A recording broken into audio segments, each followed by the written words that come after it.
düşüncelerde seninle. Gözlerimde yaş, yüreğimde yanar. Seni seveceğim ölene kadar. Hayatın mənasısan əzizim. Sen olmadan dünya boştur bilirsen. Sonsuz geceler gündüzlerim senin üçün dözərəm, gözləyirəm. Sensiz bir dünya, karanlık gece, seni sevirəm. Bu bir hakikat, sonsuzluğa kadar.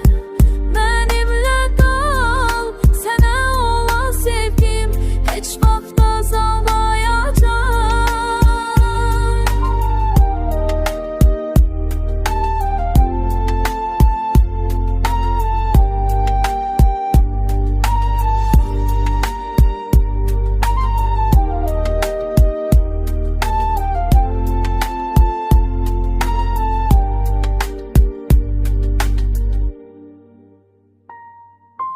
Her aklımda izlerim var.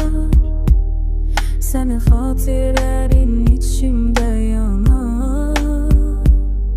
Birlikte geçirdiğimiz günler, onu da bilmirəm əzizim, bilirsən.